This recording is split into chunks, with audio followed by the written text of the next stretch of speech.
বাঁকখালী নদীর তীরে যে অবৈধ স্থাপনা গড়ে উঠেছিল সেই অবৈধ স্থাপনায় আজ চতুর্থ দিনের মতো অভিযান পরিচালনা করা হচ্ছে।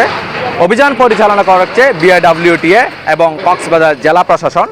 এই উচ্ছেদ অভিযানে কিন্তু যেই অবৈধ স্থাপনা গড়ে উঠেছিল সেই অবৈধ স্থাপনা বুলডোজার দিয়ে গুড়িয়ে দেওয়া হচ্ছে।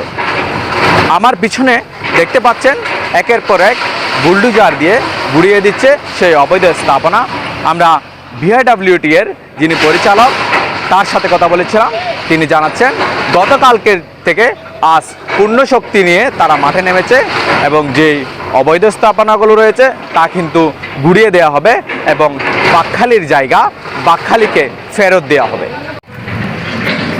আপনারা দেখেছেন যে আজকে সকাল 9:30 থেকেই বিপুল পরিমাণ সেনাবাহিনী সদস্য, র্যাব সদস্য, পুলিশ সদস্য তারা উপস্থিত হয়েছেন আমাদের বিআইডব্লিউটি এর কর্মকর্তারা এবং তারা খুবই চৌকসতার সাথে তাদের দায়িত্ব পালন করছেন আইন শৃঙ্খলা বাহিনী। তো আমরা এখন পর্যন্ত নির্বিঘ্নে আমাদের কাজ আপনাদের সহযোগিতা নিয়ে, সবার সহযোগিতা নিয়ে আমরা উচ্ছেদ কার্যক্রম পরিচালনা করছি। আসলে আমাদের মূল উদ্দেশ্য মানুষের ক্ষতি করা না। আপনি তো জানেন যে নদী হলো রাষ্ট্রের সম্পদ, নদী বাংলাদেশের লাইফ লাইন এবং বাঁকখালী নদীটার প্রবাহ এই কিছুদিন আগেও কিন্তু এখানে যারা বয়োজ্যেষ্ঠ আছেন তারাও আপনারা বলেন যে কিছুদিন আগেও এখানে আপনার ফিশিং ট্রলারগুলো আসতো, তারপরে স্পিড বোট আসতো, কিন্তু আমরা দেখতে পাচ্ছি যে এটা একেবারেই ভরাট করে বাড়িঘর তৈরি করা হয়েছে। এমনকি সরকারি ব্যবস্থাপনাতেও কিছু রাস্তাঘাট, ব্রিজ কালভার্ট মতো না করে, উঁচু না করে, যে পানির অবাধ প্রবাহ নিশ্চিত না করে এখানে করা হয়েছে।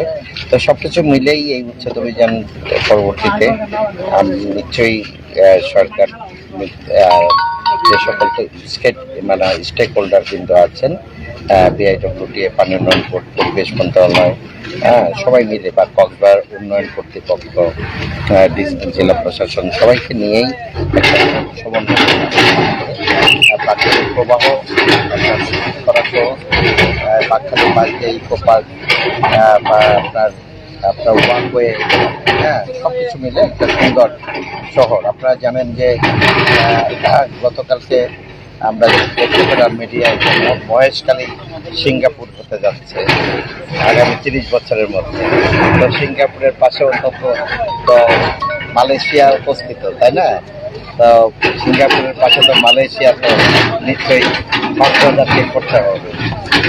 অত্যন্ত পরিকল্পিতভাবেই কক্সবাজারবাসী যে দীর্ঘদিনের প্রত্যাশা কক্সবাজারবাসী দখল দূষণ মুক্ত বাঁকখালী এবং সুন্দর পরিবেশ, একদম একেবারেই নান্দনিক একটা পরিবেশ, যেহেতু এটা পর্যটন শহর, যেহেতু পর্যটন শহর হিসেবে একটি নান্দনিক নদী এখানে থাকবে। এখান থেকে মানুষ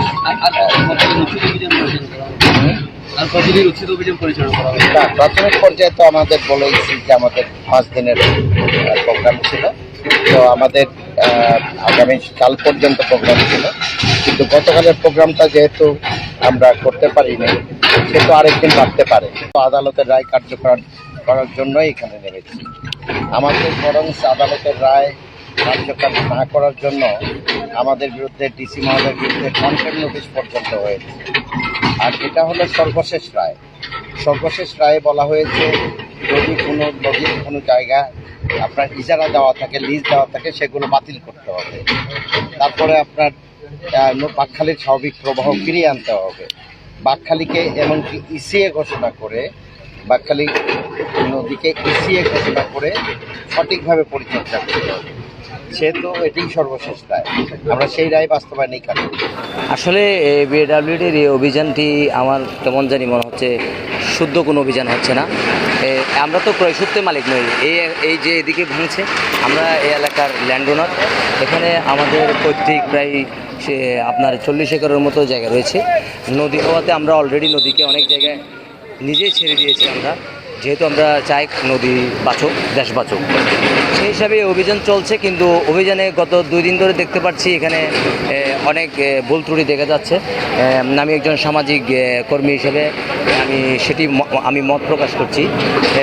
এখানে কারো কাগজ দেখানো হচ্ছে না, কাগজ দেখার সুযোগ দিচ্ছে না। তো আইন তো সবার জন্য সমান হবে। আমি মনে করি আপনার জায়গা যদি নদী হয়, নদীর মধ্যে আপনার খতিয়ান কেন থাকবে, সেটা আপনি উচ্ছেদের আগে সেটি কি বাতিল ঘোষণা করা উচিত বলে আমি মনে করি। যার কারণে এখানে আপনার একটি ক্রস পেন্ডিং সৃষ্টি হচ্ছে। এবং যেমন মনে করেন আজকে যে এখানে অভিযান চালানো হচ্ছে, এখানে কিন্তু তাদের হাইকোর্টের যে অর্ডার, আমি যতটুকু শুনেছি এই জায়গাগুলি কিন্তু হাইকোর্টের অর্ডারের মধ্যে পড়ে নেই। এবং আপনার তার বিএডব্লিউ যে একটি উচ্ছেদের যে একটি নকশা তৈরি করেছে, নৌবন্দরের যে একটি নকশা তৈরি করেছে, সেখানেও আজকের অভিযানের যেগুলি ভাঙা হচ্ছে এসব কিন্তু পড়ে নেই। এরপরও আমরা এগুলি আইনের প্রতি সবাই শ্রদ্ধাশীল। আমরা চাই দেশের জন্য যেটি ভালো সেটি রাষ্ট্র করবে। কিন্তু আমার অনুরোধ হচ্ছে, যারা অসহায় মানুষ আজকে ঘরবাড়ি ছাড়া হয়ে গেছে, যারা অসহায়ত্ব বরণ করছে, যারা রোহিঙ্গার মতো রোহিঙ্গার চেয়ে খারাপ অবস্থা পরিণত হয়েছে, তাদের জন্য একটি পুনর্বাসনের ব্যবস্থা সরকারের করা উচিত।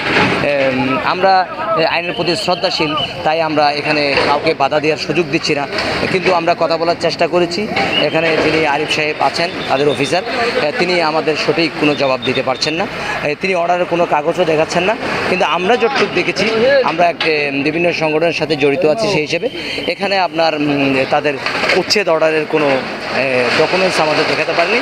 এটি বাদ দিয়েই, এই শ্মশান রুট বাদ দিয়েই কিন্তু উচ্ছেদ অভিযানের কার্যক্রম ছিল। কী কারণে আমাদের এখানে কয়েকজন অবৈধ দখলদার ছিল, তাদেরগুলি গত 2 দিন আগে ভাঙা হয়েছে। যেমন আব্দুল আল মাসুদ রুমেল, তিনি এখানে আমাদের এই অঞ্চলে সবচেয়ে বড় ভূমিদস্যু হিসেবে ছিল, তিনি নিজে আত্মসমর্পণ করেছে, তারটা গত 2 দিন আগে ভেঙে দিয়েছে। কিন্তু আশেপাশে অসহায় অনেক মানুষেরগুলি আজকে ভেঙে দেওয়া হচ্ছে।